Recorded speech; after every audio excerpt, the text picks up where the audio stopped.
लेक्चरला आपण न्यूमरिकल्स बघितले work done वरती. न्यूमरिकल्स कशावरती बघितले तर न्यूमरिकल्स वर्क डन वरती बघितले. आता आपण काय बघणार आहे तर एन्थाल्पीज ऑफ फिजिकल ट्रान्सफॉर्मेशन. काय बघायचं आहे? Enthalpies of physical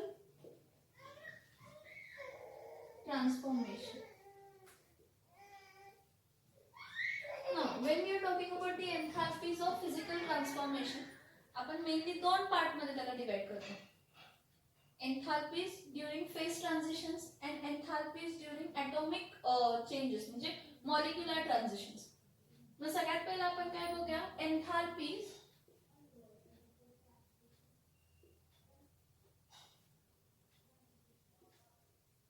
enthalpy change at phase transition. Now enthalpy change at phase transition म्हणजे काय की फेजेस कोणते कोणते आहेत? तीन फेजेस आहेत. कोणते कोणते तीन फेजेस आहेत? सॉलिड, लिक्विड आणि गॅस. आणि तिन्ही फेजेस इंटरकन्व्हर्टिबल आहेत. म्हणजे काय? सॉलिड कशामध्ये कन्वर्ट होऊ शकते? लिक्विड मध्ये. लिक्विड कशामध्ये कन्वर्ट होऊ शकते? गॅस मध्ये. परत गॅस कशामध्ये कन्वर्ट होऊ शकते? लिक्विड मध्ये. आणि लिक्विड कशामध्ये कन्वर्ट होऊ शकते तर सॉलिड मध्ये कन्वर्ट होऊ शकते. So now enthalpies of physical transformation. Physical transformation म्हणजे असे ट्रान्सफॉर्मेशन ज्यावेळी केमिकल कंपोजिशन चेंज होणार नाही. फिजिकली म्हणजे काय? तो फेज ट्रान्सफर करेल किंवा मॉलिक्यूल टू कशामध्ये कन्वर्ट होईल? मॉलिक्यूल टू ॲटम स्टेट मध्ये कन्वर्ट होईल किंवा ॲटम टू मॉलिक्युलर स्टेट मध्ये कन्वर्ट होईल किंवा इलेक्ट्रॉन लूज होईल किंवा इलेक्ट्रॉन काय होईल तर गेन होईल. तर सगळ्यात पहिला आपण enthalpy change at phase transition बघतोय. मग एन्थाल्पी चेंज ॲट फेज ट्रान्झिशनला काय होतं? सॉलिड कशामध्ये कन्वर्ट होतं? लिक्विड. लिक्विड कशामध्ये कन्वर्ट होतं? गॅस. त्याचे रिव्हर्स काय? गॅस कशामध्ये कन्वर्ट होतं? लिक्विड. आणि लिक्विड कशामध्ये कन्वर्ट होतं तर सॉलिड मध्ये कन्वर्ट होतं. When we are dealing with this, सगळ्यात पहिला बघूया enthalpy of fusion.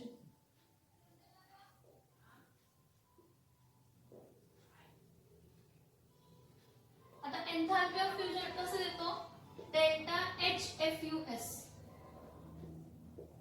Enthalpy of fusion कसं देतो? Delta HFUS. Now what is enthalpy of fusion? पहिला फ्युजन म्हणजे काय बघा. फ्युजन म्हणजे काय?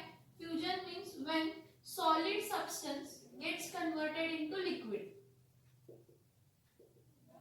फ्युजन म्हणजे काय? जेव्हा सॉलिड कशामध्ये कन्वर्ट होतो? लिक्विड मध्ये कन्वर्ट होतो. मग काय एन्थाल्पी ऑफ फ्युजन म्हणजे काय? The enthalpy change अकॉम्पनिंग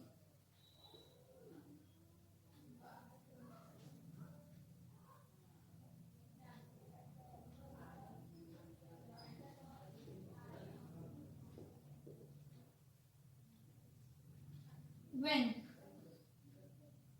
1 mole of solid substance get converted into liquid at constant temperature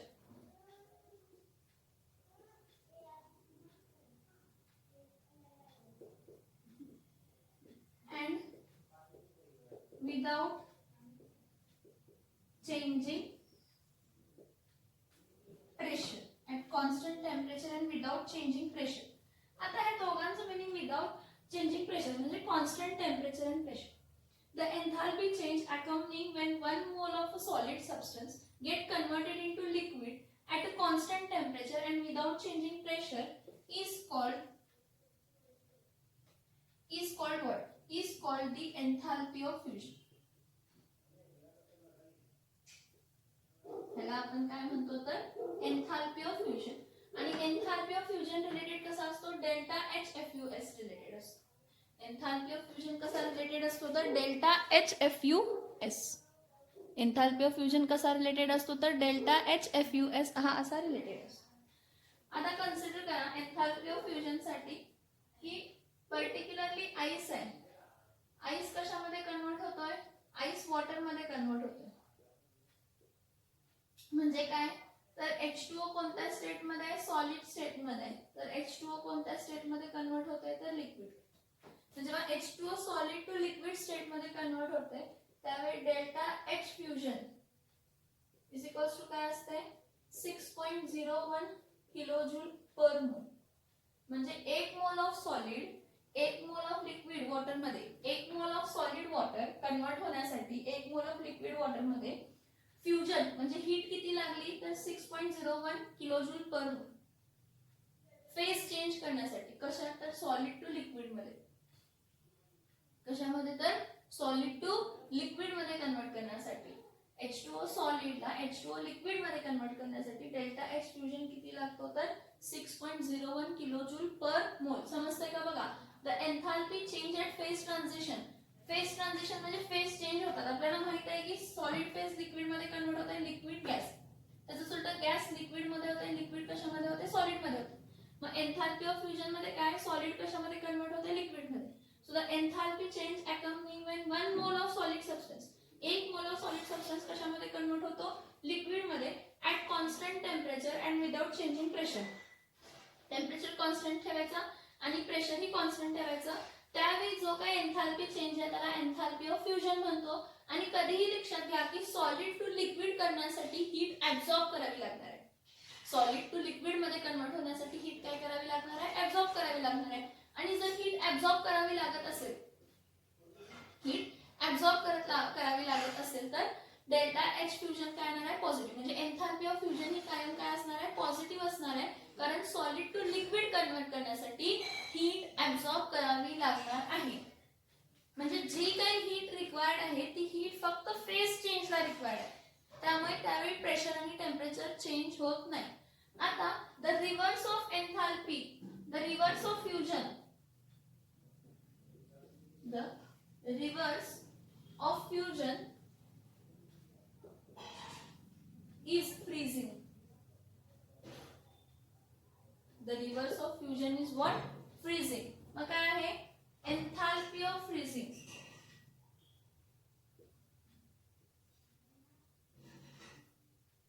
So enthalpy of freezing काय असणार आहे? Delta H FREEZE. मग enthalpy of freezing ला काय होतंय की तुमचा जो लिक्विड आहे तो कशामध्ये कन्वर्ट होतो? सॉलिड. उलट सॉलिड टू लिक्विडच्या जागी लिक्विड टू कशामध्ये कन्वर्ट होतंय? Solid. So the enthalpy change, the enthalpy change accompanying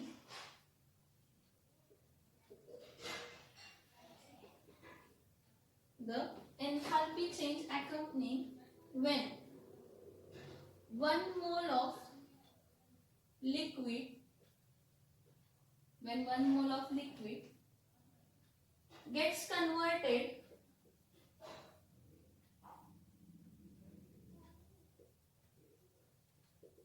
into solid without changing temperature. म्हणजे जेव्हा फेज चेंज होते त्यावेळी टेम्परेचर चेंज होत नाही, कारण जी काही हीट आहे ती हीट कशामध्ये यूज होते? तर फेज चेंज मध्ये.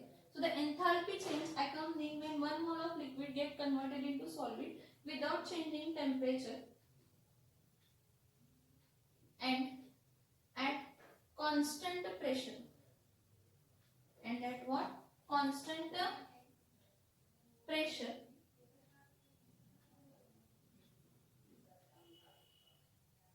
is called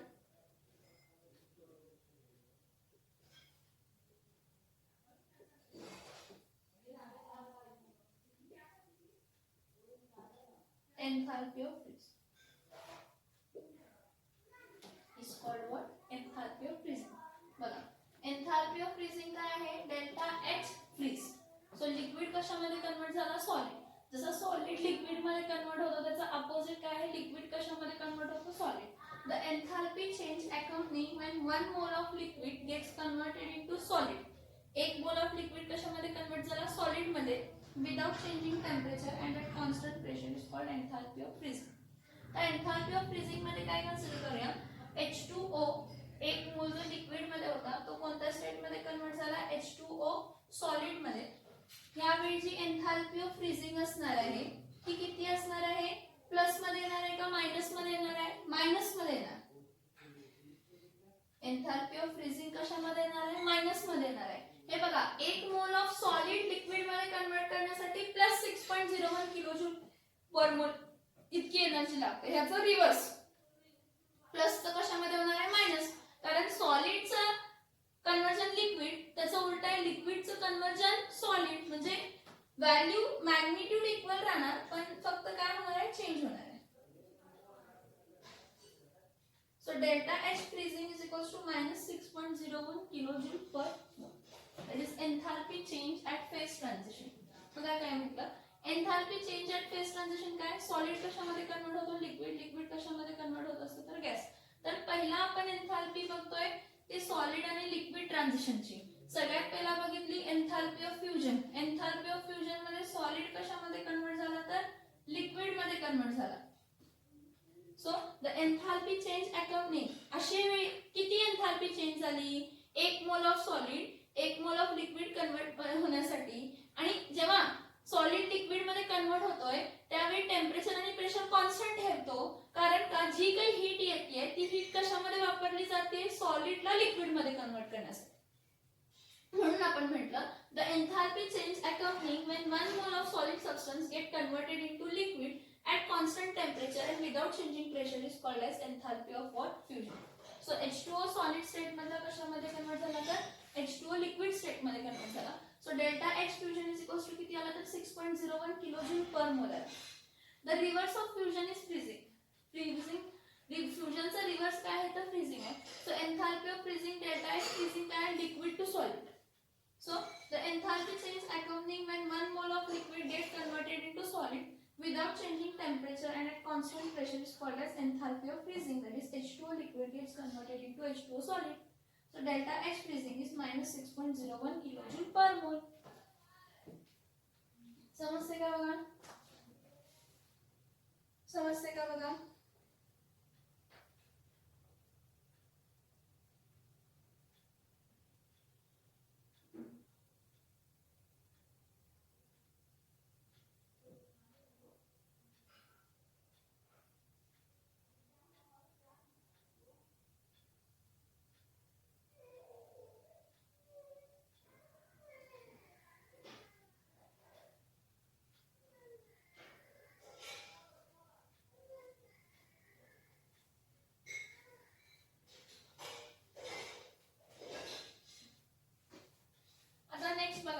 enthalpy of fusion नंतर ना नेक्स्ट बघूया एन्थाल्पी ऑफ वेपरायझेशन.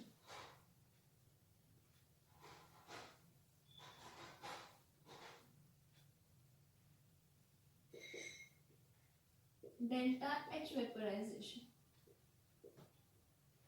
आता डेल्टा एच वेपरायझेशन म्हणजे काय, एच वेपरायझेशनला काय होणार आहे, लिक्विड कशामध्ये कन्वर्ट होणार आहे तर गॅसमध्ये. लिक्विड कशामध्ये कन्वर्ट होणार आहे, गॅसमध्ये. म्हणजे जर तुमचा H2O हा लिक्विड स्टेट मध्ये असेल एक मोल तर तो H2O गॅसमध्ये कन्वर्ट होणार. मग यावेळी काय होणार आहे, the enthalpy change accompanying when one mole of a liquid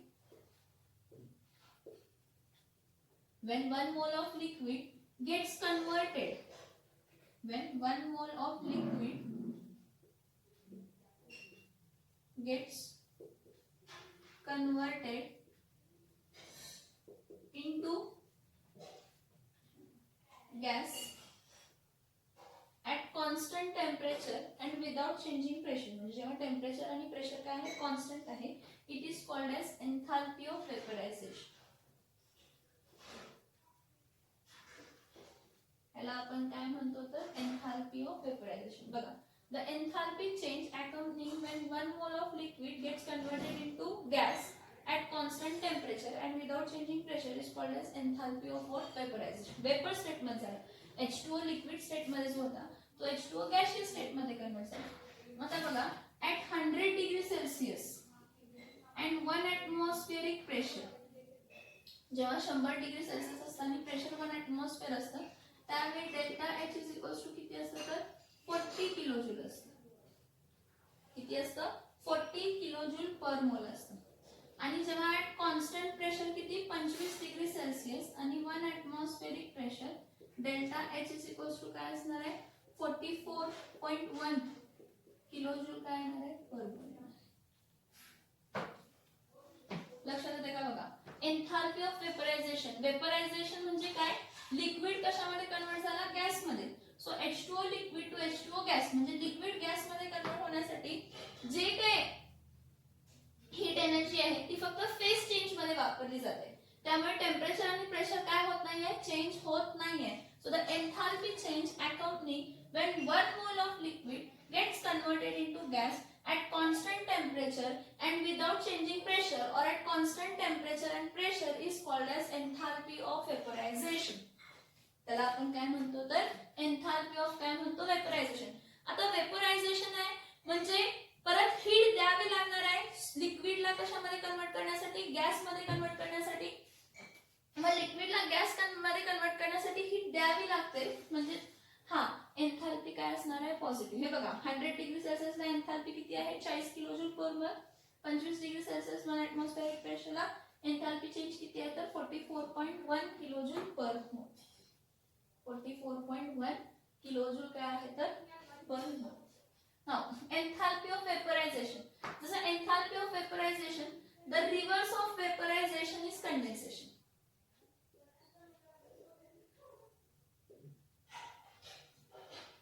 The reverse of vaporization is condensation.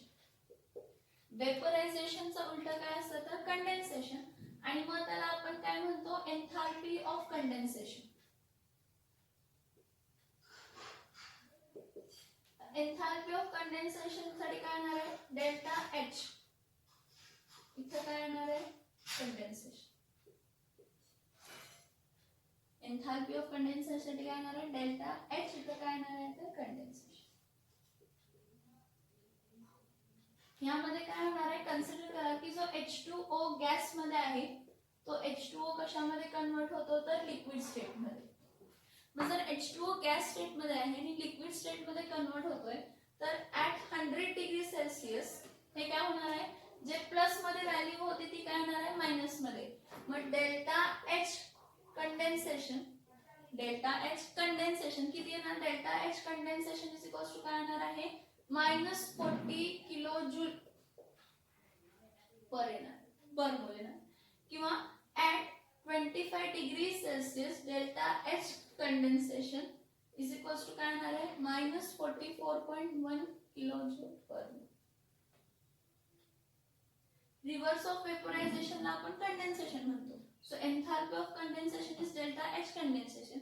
The enthalpy change accompanying when 1 mole of a gas, liquid च्या जागी काय लिहिणार आहे gas, when 1 mole of a gas gets converted into liquid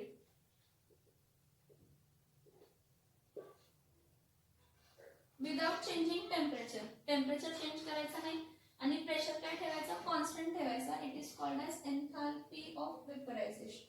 Sorry, enthalpy of condensation.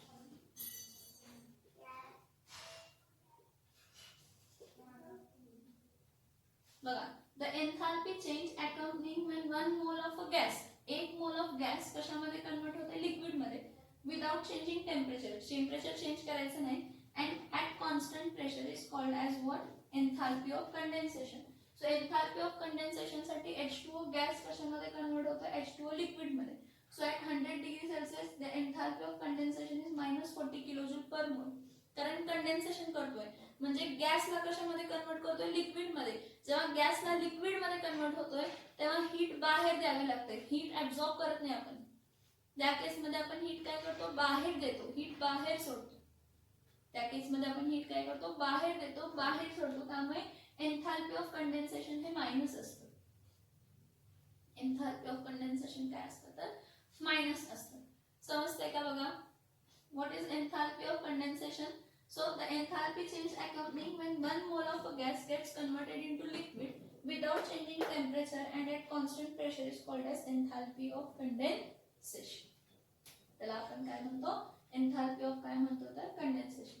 So the reverse of vaporisation ला आपण condensation म्हणतो आणि reverse of fusion ला आपण काय म्हणतो तर रिव्हर्स ऑफ फ्युजन ला आपण काय म्हणतो तर रिव्हर्स ऑफ फ्युजन ला फ्रीजिंग. रिव्हर्स ऑफ फ्युजन ला आपण काय म्हणतो तर फ्रीजिंग म्हणतो. आता नेक्स्ट बघा, जसं enthalpy solid to liquid, liquid to gas आपण बघितलं, तर सॉलिड टू गॅस काय म्हणतो, जर एखादा सबस्टन्स सॉलिड टू गॅस मध्ये कन्वर्ट होत असेल तर आपण त्याला काय म्हणतो, एखादा सबस्टन्स जर सॉलिड टू गॅस मध्ये कन्वर्ट होत असेल, डायरेक्टली सॉलिड टू गॅस आपण म्हटलं तर तुम्ही काय म्हणणार आहे, एन्थाल्पी ऑफ त्याला काय म्हणतात, सब्लिमेशन. नेक्स्ट आपण कोणतं बघणार आहे तर enthalpy of sublimation.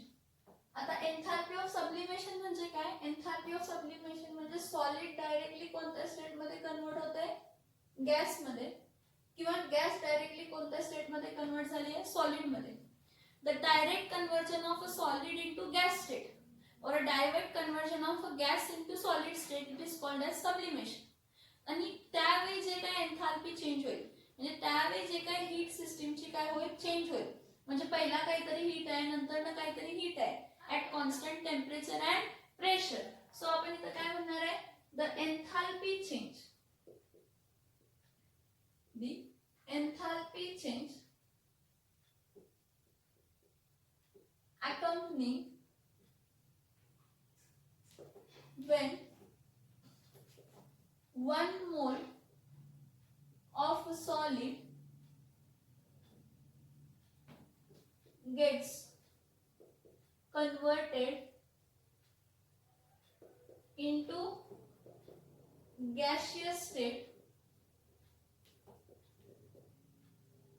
or vice versa without changing temperature and at constant pressure. And at what? Constant pressure is called, what it is called? It is called as enthalpy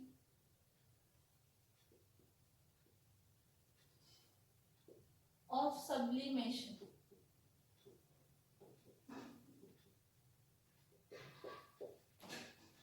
What is enthalpy of sublimation? Enthalpy of sublimation denote कसे करतो, delta HSUB.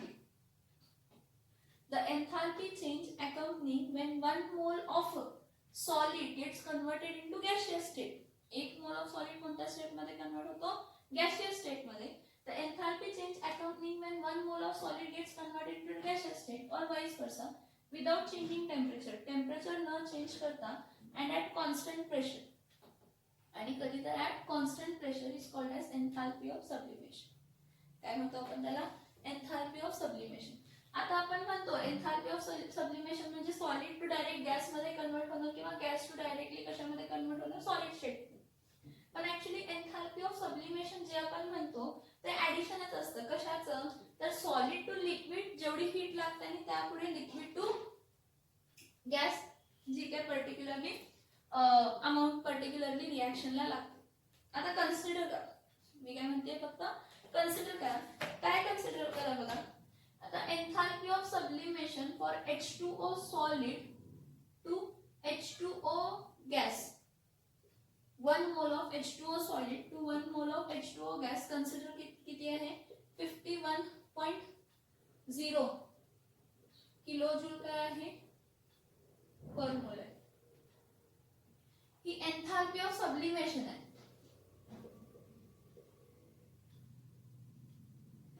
H2O solid state मधला कशामध्ये convert होतो, gas मध्ये. तेव्हा enthalpy of sublimation किती आहे तर 51. एक कन्सिडर करा 51.9 किलो जूल पर मोल कन्सिडर करा. आता सब्लिमेशन, एन्थाल्पी ऑफ काय आहे, सब्लिमेशन आहे. सॉलिड टू लिक्विड आणि लिक्विड टू गॅस, त्यावेळी हीट ऍब्सॉर्ब करावी लागणार. म्हणजे एन्थाल्पी ऑफ सब्लिमेशन पॉझिटिव्ह असते, त्यावेळी लक्षात ठेवायचं की H2O सॉलिडचा कशामध्ये कन्वर्ट झालाय, गॅसमध्ये. कशामध्ये कन्वर्ट झाला गॅसमध्ये. जेव्हा एन्थाल्पी ऑफ सब्लिमेशन पॉझिटिव्ह असते त्यावेळी सॉलिड कशामध्ये कन्वर्ट झालाय तर गॅसमध्ये कन्वर्ट झाला. मग एक लक्षात घ्या, दी sublimation may take place in two steps, like what, like two steps like fusion followed by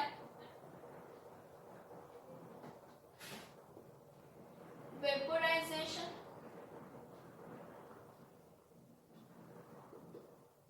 और त्याचं उलट और हे बघा H2O सॉलिड टू गॅस साठी fusion followed by what vaporization और what condensation followed by freeze followed by freeze. आता बघा हे at 0 degree Celsius, at 0 degree Celsius and 1 atmospheric pressure, at 0 degree Celsius and 1 atmospheric pressure. ठीक आहे.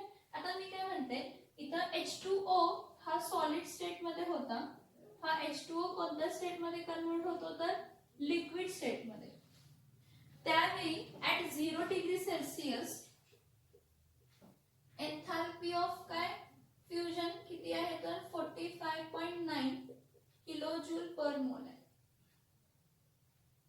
आणि H2O जो liquid state मध्ये होता तो H2O कोणत्या स्टेट मध्ये कन्वर्ट झाला गॅस मध्ये. H2O लिक्विड मधला कशा स्टेट मध्ये कन्वर्ट झाला H2O गॅस मध्ये ॲट 0 डिग्री सेल्सिअस. त्यावेळी डेल्टा H वेपरायझेशन किती होता तर 6.0 किलोजूल पर मोल. आता आपल्याला असं दिसतं की जी एन्थाल्पी ऑफ सब्लिमेशन आहे 51.9 ही इक्वल टू काय आहे enthalpy of fusion plus enthalpy of vaporisation. It is delta H sublimation is equals to delta H fusion plus delta H vaporization at 0 degree Celsius and 1 atmospheric pressure. At बघा 0 degree Celsius and 1 atmospheric pressure delta H sublimation is equals to delta H fusion plus delta H काय असणार आहे तर vaporisation. मला एवढंच सांगायचं आहे की आपण जेव्हा सब्लिमेशन म्हणतो तेव्हा आपण म्हणतो की सॉलिड डायरेक्टली कशामध्ये कन्वर्ट झाला गॅसमध्ये. पण सॉलिड जरी डायरेक्टली गॅसमध्ये कन्वर्ट झाला असेल तर तो सॉलिड टू लिक्विड जेवढी हीट लागते आणि लिक्विड टू गॅस जेवढी हीट लागते त्याचं ऍडिशन करूनच आपल्याला एन्थाल्पी ऑफ काय मिळते तर सब्लिमेशन मिळते. तेवढंच आपल्याला काय मिळत असते तर एन्थाल्पी ऑफ काय मिळत असते तर सब्लिमेशन मिळत असते. The enthalpy change accompany when 1 mole of solids get converted into gaseous state. मग 1 mole of काय घेतलं water gets converted 1 mole of ice or 1 mole of H2O in the solid state got converted into 1 mole of H2O in the gaseous state at 0 degree Celsius and 1 atmospheric pressure. So the sublimation may takes place in two steps like fusion followed by vaporization. म्हणजे काय झालं enthalpy of sublimation म्हणजे enthalpy of fusion plus enthalpy of vaporisation. आता ही same जर मी reverse process घेतली म्हणजे काय H2O जो तुमचा गॅस स्टेट मध्ये आहे तो H2O कशामध्ये कन्वर्ट केला सॉलिड मध्ये. तर इथं फक्त साइन चेंज होणार. Delta H sublimation is equals to -51.9 kilojoule per mole येणार. म्हणजे प्लसचं फक्त काय होणार आहे मायनस होणार. सो इथं त्यावेळी काय येणार आहे for the next particularly delta H sublimation is equals to delta H freezing plus delta H condensation. Delta H sublimation is equals to काय येणार आहे delta H freezing plus delta H काय येणार आहे condensation. लक्षात येतंय का बघा एन्थाल्पी ऑफ सब्लिमेशन लक्षात येते का बघा. एन्थाल्पी ऑफ सब्लिमेशन लक्षात येते का बघा. It is the enthalpy change for the conversion. कशाचं conversion? For the conversion of 1 mole of liquid, sorry 1 mole of a solid into which state? 1 mole of a solid into gaseous state. 1 mole of solid कोणत्या state मध्ये convert होणे? 1 mole of solid gaseous state मध्ये convert होते. मग आपण काय म्हणणार? Enthalpy of सब्लिमेशनला आपण असं म्हणतो की सॉलिड डायरेक्टली कोणत्या स्टेट मध्ये कन्वर्ट झाला? गॅस स्टेट मध्ये कन्वर्ट झाला किंवा वेपर स्टेट मध्ये कन्वर्ट झाला असं आपण कन्सिडर करतो. So enthalpy change occurring for conversion of 1 mole of solid directly into vapor at constant temperature and pressure is called as what? Enthalpy of sublimation. मग H2O जर solid state मध्ये असेल तर तो H2O कोणत्या स्टेट मध्ये convert होतो? Gaseous state मध्ये. So delta H sublimation is equals to काय आहे? 51.9 kilojoule per mole at 0 degree Celsius. So conversion सॉलिडचं कोणत्या स्टेट मध्ये? वेपर स्टेट मध्ये. हा एक स्टेप मध्ये होऊ शकतो किंवा 2 स्टेप मध्ये असू शकतो. पण सब्लिमेशन जेव्हा आपण सॉलिड टू गॅस म्हणतो तर पहिला सॉलिड टू लिक्विड हा कन्वर्ट झालेलाच असतो आणि मग लिक्विड टू गॅस कन्वर्ट झालेला असतं.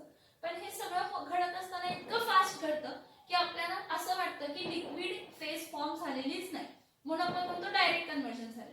पण enthalpy of sublimation is always equal to enthalpy of fusion plus enthalpy of vaporization when sublimation is positive. आणि sublimation कधी पॉझिटिव्ह असणार आहे? enthalpy of sublimation कधी पॉझिटिव्ह असणार आहे? जेव्हा कन्वर्जन सॉलिड टू गॅस मध्ये होते. जेव्हा कन्वर्जन सॉलिड टू कशा स्टेट मध्ये होत आहे? गॅस मध्ये होत आहे. सिमिलरली जेव्हा H2O गॅसियस स्टेट मध्ये आहे आणि H2O कोणत्या स्टेट मध्ये कन्वर्ट होतोय? सॉलिड स्टेट मध्ये. म्हणजे H2O गॅसियस स्टेट मध्ये आहे, तो H2O कोणत्या स्टेट मध्ये कन्वर्ट होतोय? सॉलिड मध्ये. म्हणजे H2O gaseous to H2O liquid आणि H2O liquid to H2O solid. त्यावेळी काय होणार आहे? पहिला स्टेप काय येणार आहे? H2O गॅसियस टू लिक्विडला काय येणार आहे? कंडेन्सेशन. आणि लिक्विड टू सॉलिडला काय येणार आहे? फ्रीजिंग. म्हणजे जेव्हा एन्थाल्पी ऑफ सब्लिमेशन निगेटिव्ह आहे तर enthalpy of sublimation is equal to काय येणार आहे? Enthalpy of freezing plus enthalpy of condensation. This is all about the enthalpy change at phase transition. Enthalpy change at phase transition किंवा enthalpy change of phase transitions. Phase solid to liquid, liquid to gas, gas to liquid, liquid to solid or solid to gas or gas to solid. त्यामध्ये आपण काय काय बघितलं? Enthalpy of fusion बघितलं, enthalpy of freezing बघितलं, enthalpy of vaporization बघितलं, enthalpy of condensation बघितलं. त्यानंतर enthalpy of sublimation positive solid to gas, enthalpy of sublimation negative gas to solid. Next आता बघा, जसं आपण enthalpy change at phase transition बघितलं. काय बघितलं? enthalpy change at phase transition बघितलं. तसंच आता बघूया enthalpy change at molecular or atomic levels. enthalpy change at what? Molecular or atomic levels. ना enthalpy changes at molecular or atomic level मध्ये काय काय टर्म्स आणि कोणते कोणते टर्म्स आहेत बघा.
नेक्स्ट बघा,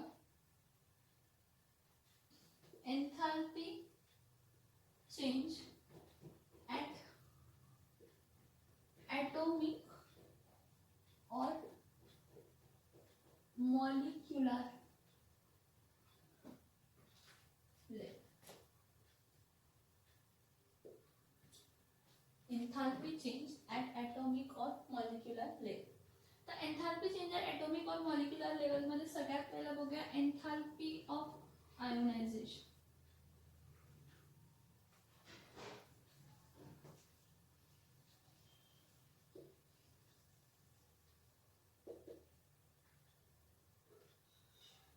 एंथैल्पी ऑफ आयोनायझेशन आपण डिनोट कसं करतो, delta H ion.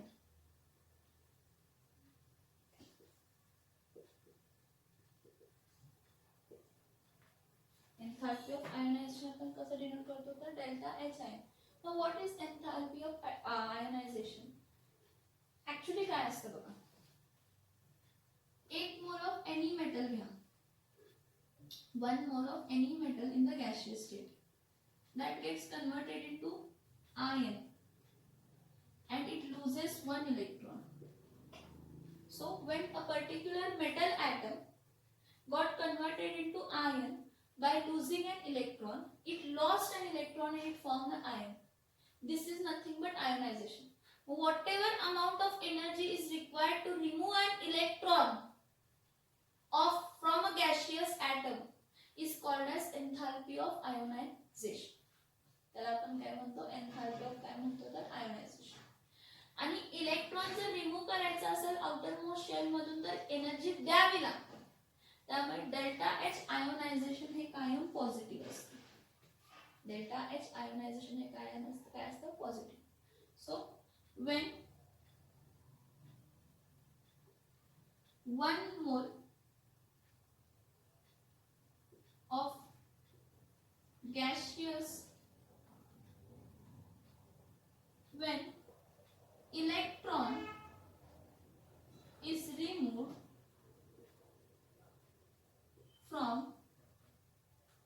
1 mole of gaseous atom to form ion, the enthalpy change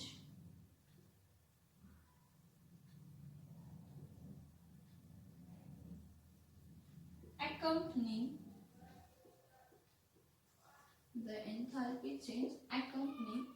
when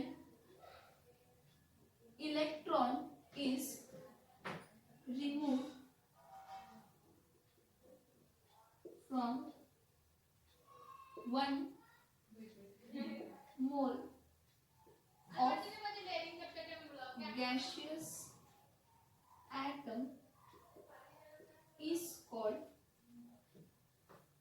enthalpy of ionization at constant temperature and pressure. बघा, एन्थॅल्पी ऑफ आयोनायझेशन म्हणजे मी काय म्हटलं की जेव्हा तुम्ही एखादा ऍटम आहे, गॅशियस ऍटम आहे, त्या गॅशियस ऍटम मधून इलेक्ट्रॉन काय करताय, रिमूव्ह करताय, म्हणजे आयन फॉर्म करताय. मग जेव्हा तुम्ही ऍटमचं आयन मध्ये कन्वर्ट करताय त्याला इलेक्ट्रॉन रिमूव्ह करताना एनर्जी लागते. So when an electron is removed from 1 mole of gaseous atom to form an ion, the enthalpy change accompanying when electron is removed from 1 mole of a gaseous atom is called as enthalpy of ionization at constant temperature and pressure is called enthalpy of ionization. त्याला आपण काय म्हणतो तर enthalpy of ionization. म्हणजे consider करा sodium atom हा gaseous state मध्ये आहे, तो Na+ आयन जेव्हा कन्वर्ट होतो आणि एक इलेक्ट्रॉन लूज करतो म्हणजे कॅटायन मध्ये कन्वर्ट होतो, त्यावेळी जी काही आयोनायझेशन एन्थॅल्पी असणार आहे delta H ion at constant temperature and pressure. Consider करा 200 किलोजूल पर मोल आहे. मी परफेक्ट लिहित नाही, मी असं म्हटलं फक्त कन्सिडर करा की 200 किलोजूल पर मोल आहे. काय आहे तर एन्थॅल्पी ऑफ आयोनायझेशन. काय आहे एन्थॅल्पी ऑफ काय आहे आयोनायझेशन. नेक्स्ट बघा, एन्थॅल्पी ऑफ आयोनायझेशन नंतर ना electron gain एन्थॅल्पी.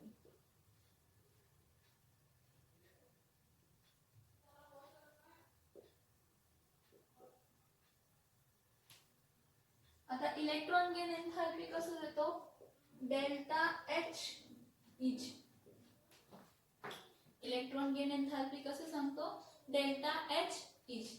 So what is that delta H is. आता कन्सिडर करा एक्स हा गॅशियस ऍटम आहे आणि हा एक्स हा गॅशियस ऍटम मध्ये तुम्ही इलेक्ट्रॉन ऍड केला आणि त्यामुळे काय फॉर्म झाला, तर एनआयन फॉर्म झाला. काय फॉर्म झाला, एनआयन फॉर्म झाला. त्यावेळी जी काही एन्थाल्पी चेंज आहे की गॅशियस ऍटम एनआयन मध्ये कन्वर्ट होण्यासाठी इलेक्ट्रॉन ऍड केलं आणि इलेक्ट्रॉन ऍड केल्यामुळे एनर्जी बाहेर द्यावी लागली. म्हणजे जेवढी काय एनर्जी बाहेर द्यावी लागली त्यामुळे जे काही एन्थाल्पी चेंज झालं that is delta H EG and it is minus values. कारण कधीही इलेक्ट्रॉन ऍड करताना आउटरमोस्ट शेल मध्ये, एखाद्या ऍटमच्या आउटरमोस्ट शेल मध्ये इलेक्ट्रॉन ऍड करताना एनर्जी बाहेर द्यावी लागते, त्यामुळे हीट बाहेर दिली जाते. त्यामुळे आपली एन्थाल्पी, इलेक्ट्रॉन गेन एन्थाल्पी काय येत असते, निगेटिव्ह येत असते. इलेक्ट्रॉन गेन एन्थाल्पी काय येत असते, तर इलेक्ट्रॉन गेन एन्थाल्पी निगेटिव्ह येत असते. काय म्हटलं बघा, when an electron is added to 1 mole of gaseous atom, when electron is added to 1 mole of gaseous atom to form anion, to form what, anion. काय फॉर्म करण्यासाठी, anion form करण्यासाठी the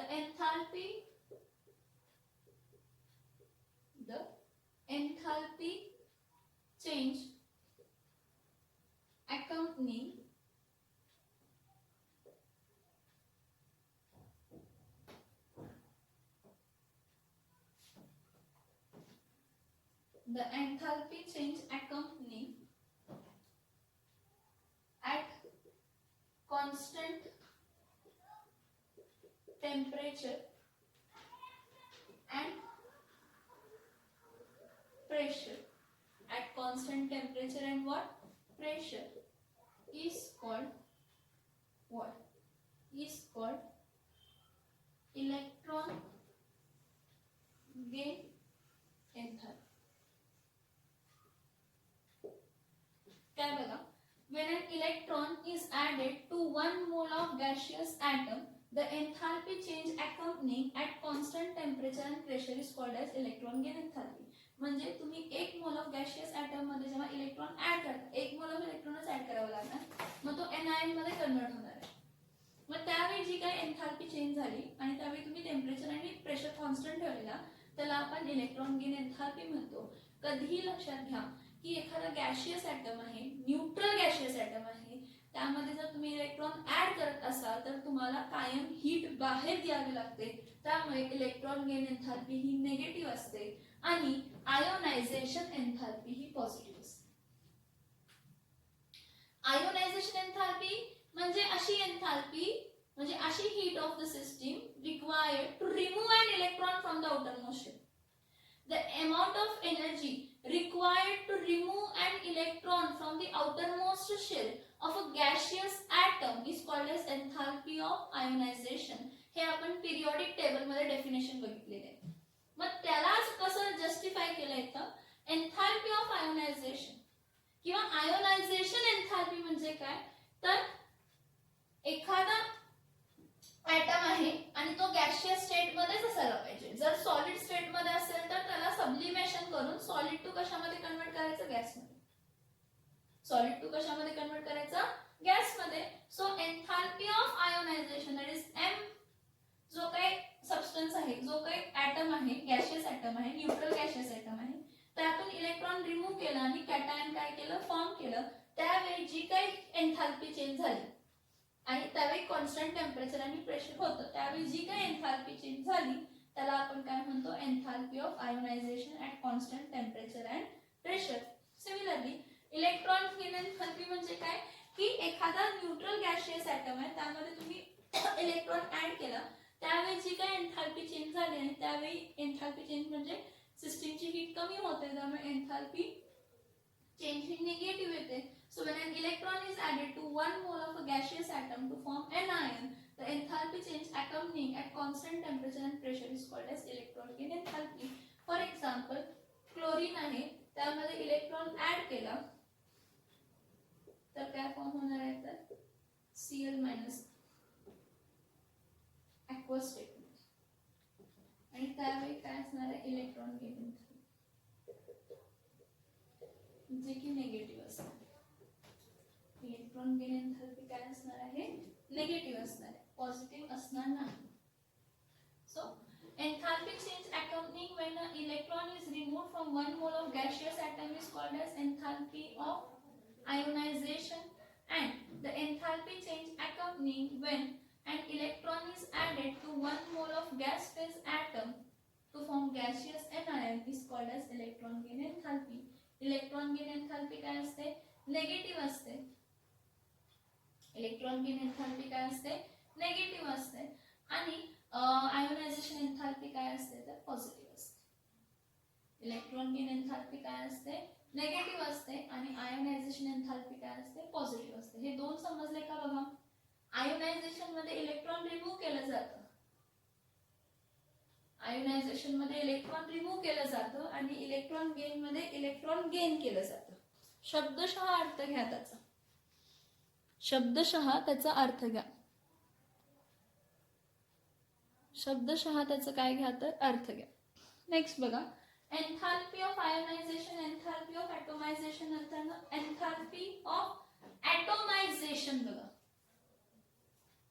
एंथॅल्पी change at atomic किंवा molecular लेवलला enthalpy of atomization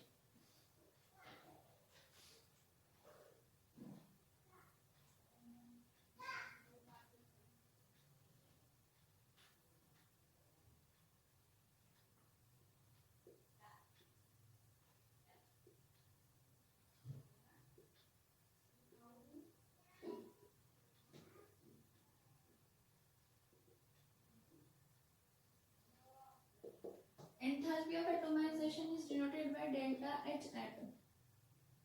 Enthalpy of atomization is denoted by delta H atom.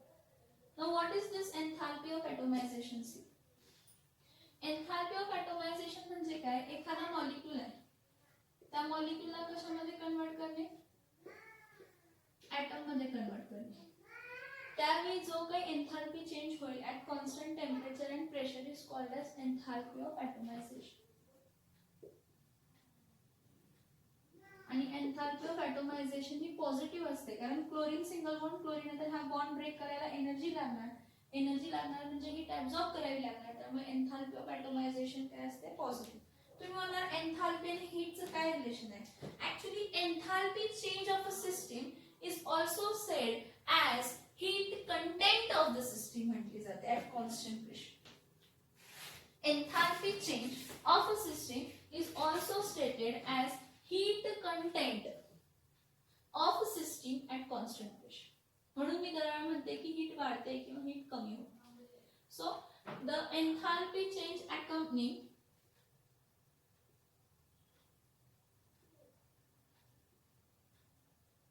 the enthalpy change accompanying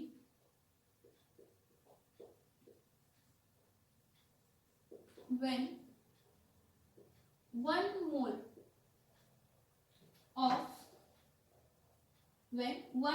of gaseous molecule